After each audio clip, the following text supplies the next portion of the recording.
ताकाचं गाडगं उचललं, एका झाडाच्या पाठीमागे गेला, रडायला लागला, देवा आज तुझी अपेक्षा पूर्ण करू शकलो नाही.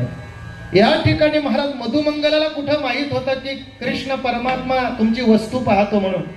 कृष्ण परमात्मा भक्ताने दिलेली वस्तू पाहत नाही, तर ती वस्तूच्या पाठीमागे असलेला भाव कृष्ण परमात्मा पाहत असतो. कारण तो स्वतः सांगतो, तुम्ही काय मला समर्पण करता हे मी पाहत नाही. गीता वर्णन करतात मला गीताकार. पत्रम पुष्पम फलम तोयम यो मे भक्त्या प्रयच्छति तदहम भक्त्युपरुतमश्नामि प्रयतात्मनः मग निस्सिम भाव उल्लासे मज अर्प वयाचे मिसे फल एक आवडे तैसे भल दयाचे. अरे तू काय देतो, कोणतं फल? सफरचंद दिलं पाहिजे असं नाही, शबरीची बोरं पण चालतात.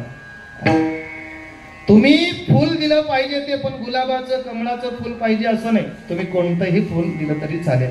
गजेंद्राने जसं फूल दिलं त्या भावनेने, तसं फूल जरी दिलं तरी मी त्याचा स्वीकार करतो.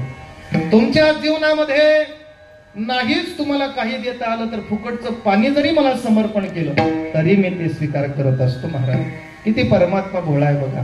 फक्त त्या वस्तूचं समर्पण करताना तो भाव आपल्या अंतःकरणामध्ये निर्माण झाला पाहिजे. मधुमंगलाच्या डोळ्यातून अश्रू आहे. 4 दिवसाचं आंबट झालेलं ताक माझ्या कृष्णाला मी देऊ शकत नाही. आणि कृष्ण परमात्म्याने पाहिलं, सगळे गोपाल दिसतात पण माझा भक्त मला दिसत नाही मधुमंगल. पोरांना विचारलं, का रे बाबा मधुमंगळ आता होता, कुठे गेला माहित नाही. बऱ्याच गोपालांनी सांगितलं, कृष्णा